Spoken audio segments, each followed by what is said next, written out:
Welcome to the lecture on evaluating logarithms and properties of logarithms. A logarithm is the inverse of an exponential. The following statement here shows this inverse relationship. Y equals log base b of x. That means exactly the same thing as x equals b to the y.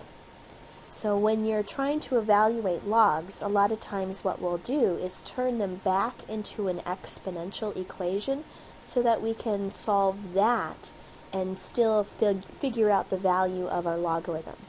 So log base b of x equals to y means x equals b to the y. Notice that the value of the log, which is the y here, is the same as the exponent over here. So you want to think of a logarithm as being an exponent.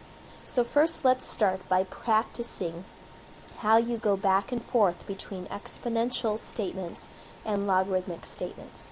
So if I saw 3 squared equals to 9, the exponent there is the 2 and the base is the 3. So when we write our log, we want our log to have the same base that our exponential does. So the base here was 3, so our log is going to be base 3. The actual answer to the log is the exponent that we used here. So the exponent was 2, so this is going to equal to 2, and what we were taking the log of, or what our answer to our exponential was 9. So one way to check this is we want the base 3 raised to this exponent should equal 9. So we did it correctly. So let's go the other way. If I start with a log base 6 of 1 equals to 0, that means the same thing as base 6 raised to the exponent 0, and that's supposed to equal this 1. And 6 to the 0 does equal 1, so this is correct. Okay, let's try another one. 4 to the negative 2 equals 1/16. The base of your exponential here is 4, so that's going to be the base of our log. The answer that we got over here was 1/16, so that's what we're going to take the log of. And the exponent that I used to get that 1/16 was negative 2, so that's the answer to our log. The log should always equal to the exponent. So 4 to the negative 2 does equal 1/16. Okay, next one, log base 8 of 2 equals to 1/3, so we're going to take base 8, raise it to the 1/3, and that's supposed to equal to 2. And 1/3 power, remember, means a cube root, so this is saying the cube root of 8 equals to 2. The next example here, it has a base of e to the 0 equals to 1. Now when you do a log with a base of e, you can write it log base e, and we have that this is equal to 1, so we want the log of 1, and the exponent used was 0. So one way to write this as a logarithmic statement would be log base e of 1 equals to 0. So e to the 0 equals 1. However, instead of writing log base e, mathematicians use a different notation. A log base e is also called a natural logarithm, and so this is often used with the ln statement instead. So ln of 1 equals to 0. Notice that I'm not writing a little e down here as a subscript for the base because it's implied. Whenever you use a natural logarithm, that's always implying that it's a base e. So for example, on the next one here, if I have ln of e equals to 1, it's implied that this is a base e. So this, written as an exponential statement, would be e to the 1 is supposed to equal this e right here. And e to the 1 does certainly equal to e, so we did it correctly. Okay, so going back and forth between exponential and logarithmic statements. We're going to use that to help us evaluate logs. All of the following examples would be logs that you would be expected to calculate without using a calculator. So these are all things that you should be able to figure out in your head. So if you were asked to find log base 2 of 16, the best way to figure this out is to think in terms of exponentials instead. If you want to know what log base 2 of 16 is, let's call it x. And if we rewrite this back as an exponential equation, then we can figure this out. This is going to be 2 to the x is supposed to equal 16. And you can either just figure that out in your head, or if you remember how we solve exponential equations, you want to try to get these two bases to be the same on both sides. 16 is the same as 2 to the 4th. So if we have 2 to the x, and that has to equal 2 to the 4th, then x must be 4. So the exponent that we need up here is 4. So 4 is our solution. 4 is our log. Okay, let's try that with log base 10 of 0.1. So if I have log base 10 of 0.1, call this x, and let's rewrite it as an exponential. So 10 to the x is supposed to equal 0.1.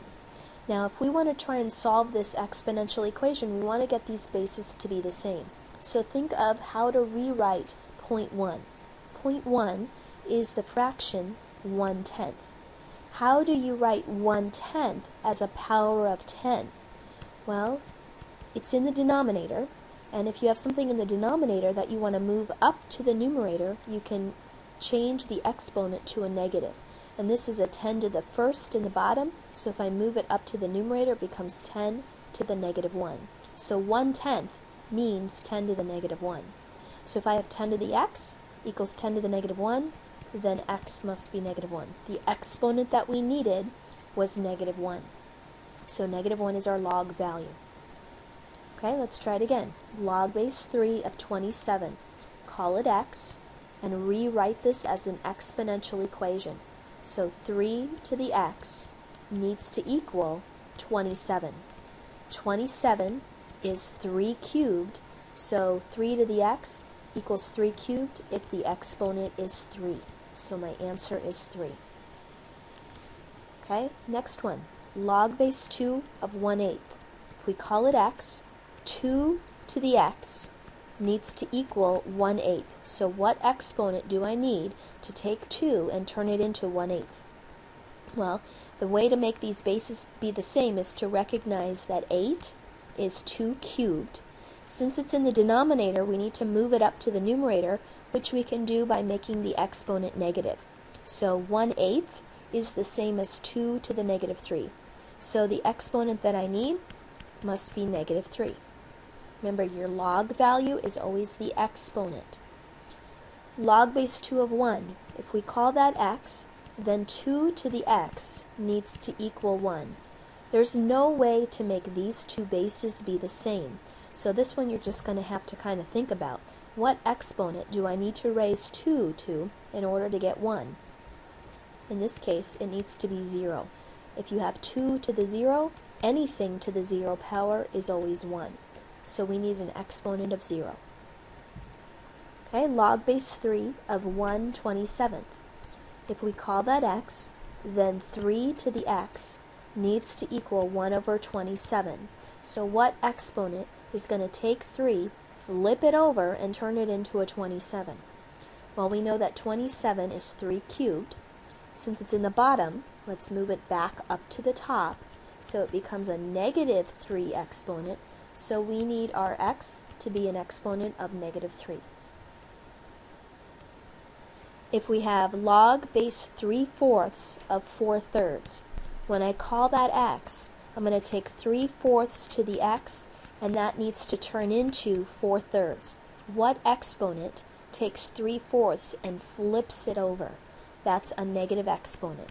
So this is going to be an exponent of negative 1, since 3/4 to the negative 1 turns into 4/3. It just flips it over. Okay?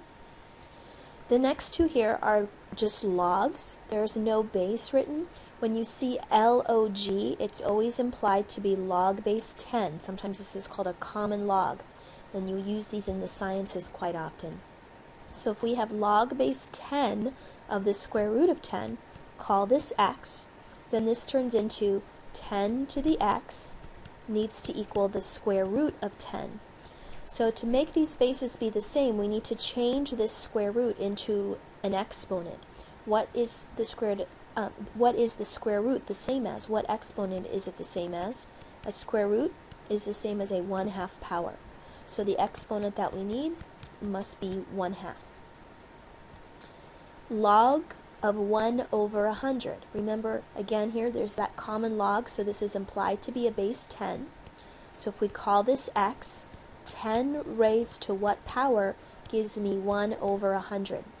Well, we know that 100 is 10 squared. Remember, we're trying to get these bases to both be 10s. Move that 10 squared up to the top by making the exponent negative, so the exponent that I need must be negative 2. The last three examples here are base e. Remember that natural logarithm. We don't write the base down here, but it's implied to be a base e. So when you see ln, it's always base e. If we call this x, then this is saying e to the x needs to equal to e. So what does the exponent need to be? Well, e to the x is going to equal e when x is 1, when the exponent is 1. So our value of ln of e is just 1. If we have ln of e squared, remember this is base e again because it's a natural log, we call this x, e to what power equals e squared. The bases already match, so the exponents have to match, so x must just be 2. I need an exponent of 2. And last example here, ln of the square root of e, if we call this x, the base is base e, so e raised to what exponent equals the square root of e. We want to get these bases to both be e's. They already are, but I need to make the right-hand side turn into an exponent. So a square root is an exponent of a 1/2. So e to the x is going to equal to e to the 1/2 when the exponent x is a half. So we need an exponent of 1/2. Alright, so your instructor is definitely going to expect you to be able to solve several logarithmic expressions without a calculator, including base e, base 10, and any other bases as well. So on the next page here, I have a list of some of the common properties of logarithms that you will definitely want to have memorized and know very well. And some of these we're going to practice using with a few examples. So this is properties of logs for any base b, where b is any positive real number. The first property says log base b of b equals to 1. And this is sometimes what I call a cancellation law. Basically what it's saying is if these two match, if your base of your log and your argument here match, then you're going to get 1 back. And the reason for that is if we were to rewrite this with an exponential, this is saying base b raised to the 1 is supposed to equal to b, and we know that that's true. B to the first equals b. So I need an exponent of 1. So if these two match, they cancel out and you get 1. In the next property, if log base b of 1 is given to you, what exponent do we need? It has to be an exponent of 0. B to the 0 will give me back 1. So this one I kind of think of as log of 1 is always 0, no matter what your base is. So we could say log base 10 is going to be 0. We could say ln of 1 is going to be 0. We could say log base 2 of 1 is going to be 0. Doesn't matter what your base, but the log of 1 is always 0. The next two examples are also kind of cancellation laws as well, because what we have here is the inverse relationship happening between a logarithm and an exponential. So this is a cancellation law because of the inverse relationship between logs and exponents. So for example, if we have the log of base b of b to the x, what is that going to turn into? Well, if you take the log base b of an exponential with a base b, a log and an exponential cancel each other out, and what you're going to get is just that x back again. So the log and the exponent are undoing each other, giving you back that original exponent. And this is just going in the opposite order. If I take an exponential and raise it to a logarithm using the same base, so these two bases have to match, then they're going to cancel each other out and undo each other, giving you back just that x. So this is also kind of a cancellation law because of that inverse relationship between logs and exponents.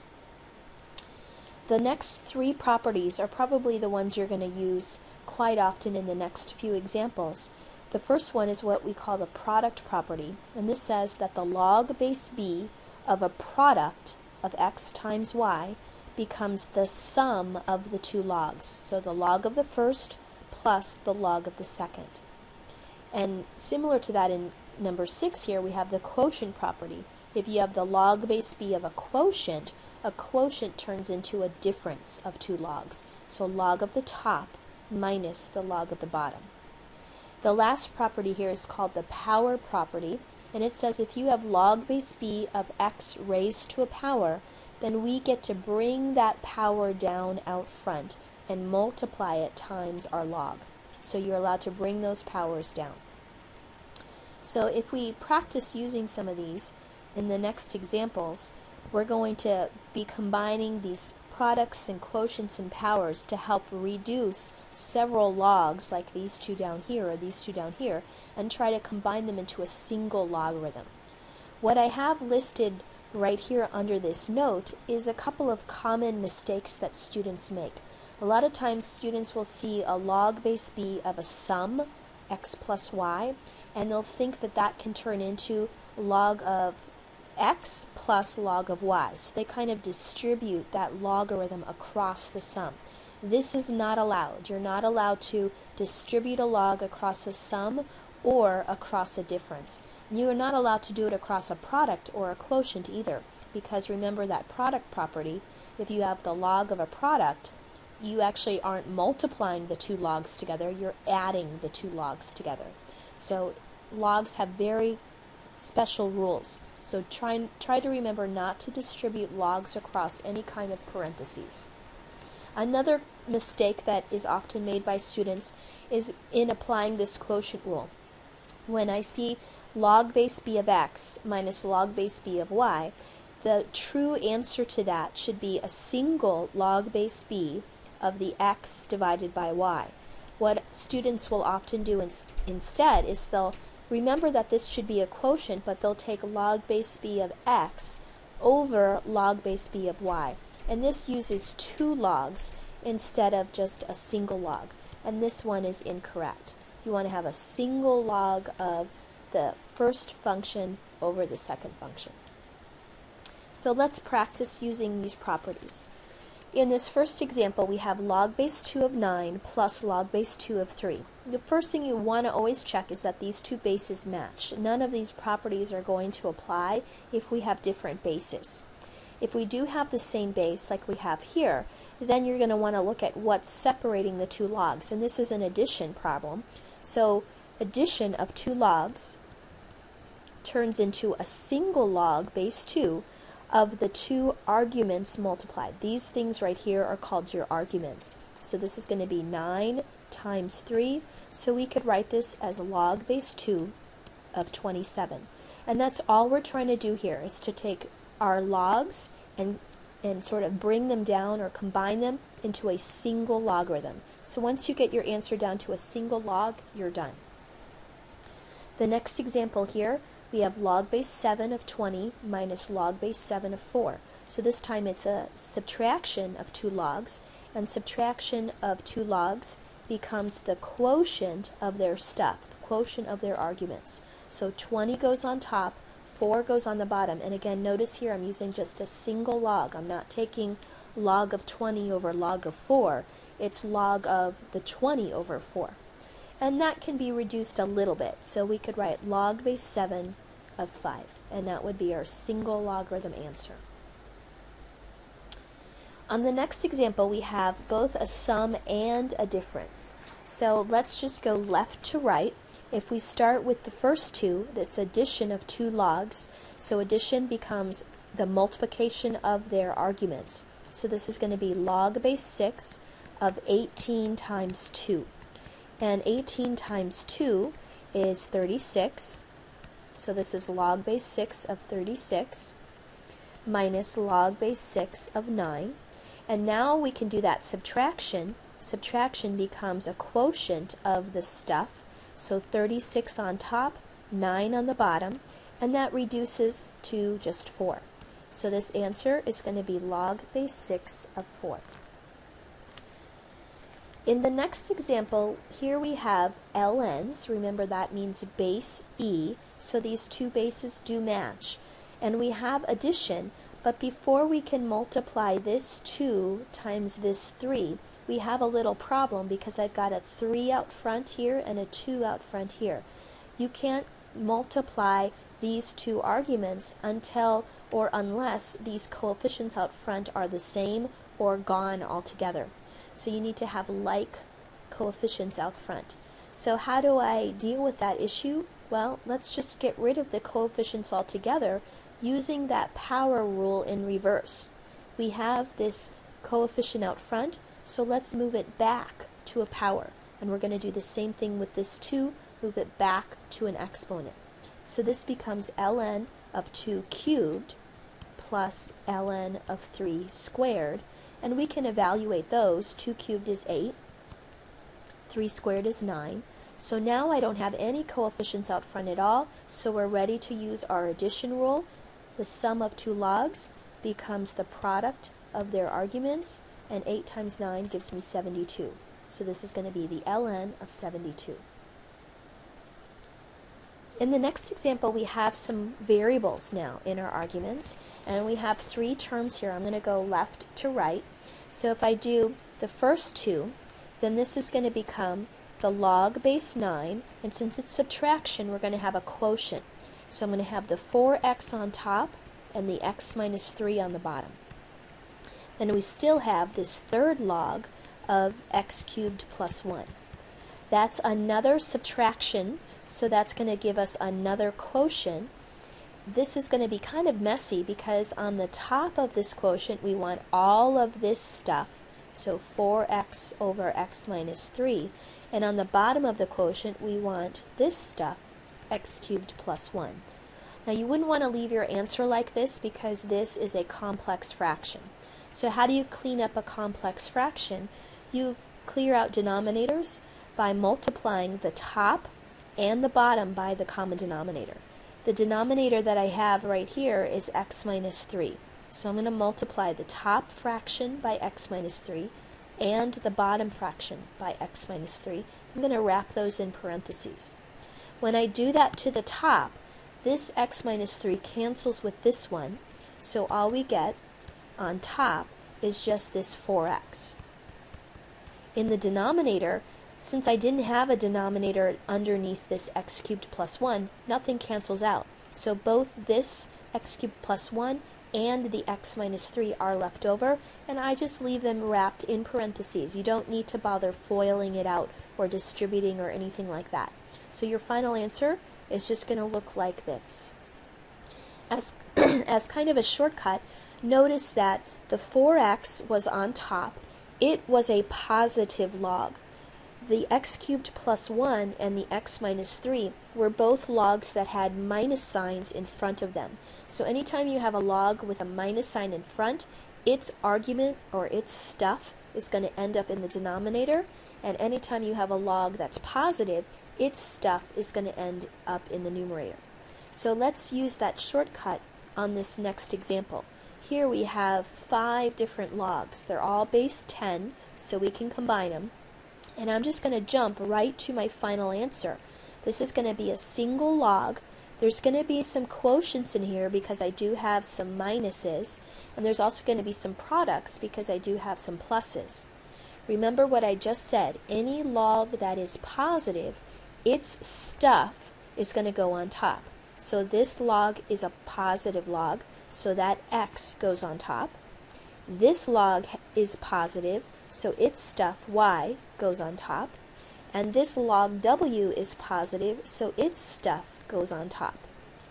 The logs that were negative, have that stuff going to the denominator. So log z had a negative, so we're going to put that z in the bottom. And log p was a negative, so we're going to put that p in the bottom. And so we just immediately jump to the answer. If you want to do it 2 at a time, that's fine, but you're going to deal with lots of complex fractions. So this is a nice shortcut to just jump directly to your final answer. For the next example here, we have 5 ln x minus 1/2 ln x plus 3 ln x. Now, if you want, you can treat this kind of like the earlier example we did up above, where we took those coefficients and we turned them into exponents, and then we multiplied that new stuff together.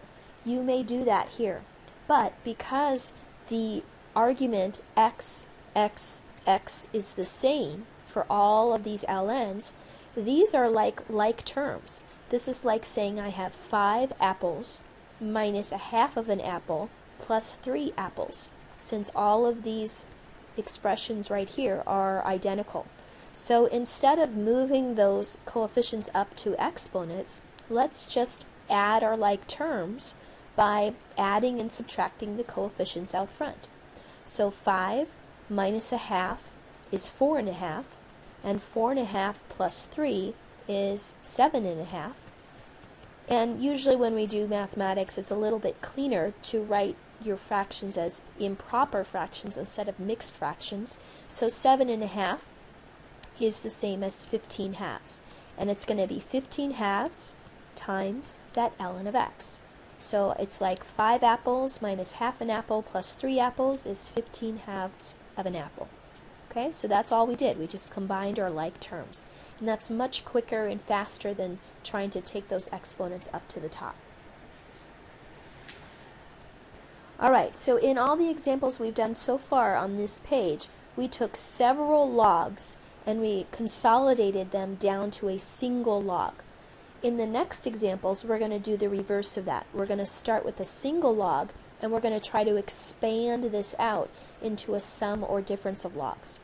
So if we see log base 4 of 2 over 9z, we see a quotient, and we know that quotients turn into differences of logs, subtraction. So this is going to be log base 4 of the 2 that was on top minus log base 4 of the 9z. Now you could actually split this up even more, because 9z is actually a product, and products become sums. So I'm going to leave the log base 4 of 2 where it is. I'm going to leave the minus where it is, and here you want to be a little bit careful, because when I split up this product into a sum, you want to make sure that that minus that we pulled out front stays in front of that entire sum. So in other words, we want to use parentheses, and we're going to write log base 4 of the 9 plus log base 4 of the z. And then you can distribute that negative across, so we get log base 4 of 2 minus log base 4 of 9 minus log base 4 of z. And that would be your final answer. Notice that the two logs that have minuses in our answer, the 9 and the z, ended up in the denominator, just like our shortcut rule from before. On this next example, we want to do something similar because there is a quotient. Unfortunately, you can't get to the quotient until you get past this square root. So the first thing you're going to want to do is think of that square root as a power. We know that square roots are 1/2 powers, and with powers, you are allowed to bring those out front because of that power rule. So this becomes 1/2 ln of 3 over y. Now we can break up the quotient into a difference. So this is ln of 3 minus ln of y, and that 1/2, be careful here, needs to be multiplied by both, because it's 1/2 of that entire ln. If you want to distribute the 1/2 across and write this as 1/2 ln 3 minus 1/2 ln y, you can do so. So here's our final answer. Okay, in the next example, we have a square, we have a quotient. The quotient comes first when we deal with this, and then we'll deal with the square, because we want the log base 3 of the whole top, and that's the part that's squared, minus log base 3 of the bottom, and that x in the bottom is not squared. So here you want to split up that quotient first. Then, if you want, you can take this square and bring it out front to make this 2 log base 3 of the sum x plus 5 minus log base 3 of x. And here is where you stop. You can't go any further than this. Remember earlier I was talking about how sometimes students want to distribute a log across parentheses and maybe make this log base 3 of x plus log base 3 of 5. That is not allowed. So here, because we have this sum in parentheses, you just have to leave your answer like that. Okay? The last example like this, we have that big quotient again, and we also have a product on top, and we have lots of powers. So to start this off, we're going to break up this quotient. So we're going to do log base 4 of everything that's in the numerator, so all of this stuff in the top, minus log base 4 of the denominator. Then within the numerator here we had a product, so I can take this product and break this up and expand it out into a sum of two logs. So this will be log base 4 of the 4th root of z plus log base 4 of the 5th root of w minus log base 4 of t squared. Then finally I'll deal with all those powers. A 4th root is the same as a 1/4 power, so z to the 1/4. And a 5th root is the same as a 1/5 power, so w to the 1/5. And finally, we can take each of these exponents and bring them out front. So our final answer looks like 1/4 log base 4 of z plus 1/5 log base 4 of w minus 2 log base 4 of t. Okay, the next two examples are a little bit different. This time what I'm going to give you is a log with a base b that we don't really know, so we don't know what the base is. However, I'm going to tell you that log base b of 3 has the value 0.5 and log base b of 5 has the value 0.7. And using just those two pieces of information, we should be able to figure out log base b of 25 and log base b of 3/5. And the way we figure these out is by taking these initial logs and rewriting them using these properties of logs that we've been discussing. So log base b of 25, how can I make that look like either a log base b of 3 or a log base b of 5? Well, we know that 25 is 5 squared. So let's rewrite 25 as 5 squared. And then by our property of logs that deals with powers, we can bring this 2 down out front. So this becomes 2 times log base b of 5. And log base b of 5 has the value 0.7. So I'm going to substitute 0.7 right there. So 2 times that gives me 1.4. So even though I didn't know base b, I still had enough information to get the value. Let's try log base b of 3/5. Here we have a quotient, so we can use that difference property, which says this becomes log base b of 3 minus log base b of 5. And we know the value of log base b of 3, that's 0.5. So substitute that in. And log base b of 5 becomes 0.7. So 0.5 minus 0.7 is negative 0.2. Okay? The last thing that we need to talk about is something called a change of base formula. And in order to figure this out, in order to use this, we're going to be taking logs that have any base at all, and usually we want to rewrite these in terms of the two bases that we can deal with on a calculator. And on a calculator, logs can only be done that are log base 10, that common log, or log base e, which is that natural log ln. So here's how the change of base formula works. We have log base b of a, and what that can be turned into is log base c of a over log base c of b. So you get to pick what new base you want to change this into. That's what this c is. You get to choose that. And the a that was here goes on the top, and the base b that you started with originally goes on the bottom. So for example, if I have log base 3 of 2, then I could change this into log base 10, or just a common log.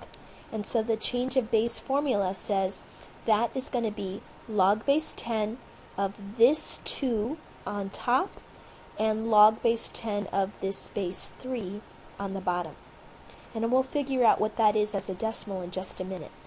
As another option, if you didn't want to use log base 10, you could change this to an ln, a log base e. So you have these ln's on top and bottom, and again the 2 that goes here on this level goes on the top, and the original base that you had for your log goes on the bottom. So that's how this change of base formula works. You pick the base that you want to use. Typically it's base 10 or base e. The argument goes on the top and the original base goes on the bottom. So let's practice doing that over here as well before we get out the calculator. If I see log base 1/3 of 2, if I wanted to change this to log base 10s, then you're going to use 2 logs, one on top and one on bottom. The 2 that I have right here goes on top, and the original base that I have here goes on the bottom. Similarly, if I wanted to use ln's, then this would be ln of the 2 over ln of the 1/3. So now let's take a look at our calculator. So if we take out our calculator, let's take a look at this first example. Here are the 2 ways that we did it. We used log 2 over log 3, or ln2 over ln3. And it may seem like those should be different values, but the ratio of the 2 logs does actually give us the same decimal no matter which base we use. This log button is the log button for base 10, and this ln is your log base e. So if we do log 2, close the parentheses around the 2, divided by log 3, then we get the decimal 0.6309. If we do ln of 2 divided by ln of 3, then that also gives us 0.6309. So to find the value of log base 3 of 2, there is no log base 3 button on your calculator. So you have to change it into either log base 10 or log base e. No matter which way you do it, you'll get the same decimal. So our answer here is 0.6309. If we do the second example, clear these out, then we're going to do log of 2 divided by log of 1/3, or 1 divided by 3, close the parentheses, and that gives us the same decimal we just had but a negative, negative 0.6309. If we do ln of 2 divided by ln of 1/3, or 1 divided by 3, then we get the same decimal. So our final answer over here is negative 0.6309. So change of base formula, it's very powerful. It lets you take any log with any base and change it to any base you want. Typically it'll be log base 10 or log base e. Alright, that concludes our lecture on evaluating logs and properties of logs. Good luck.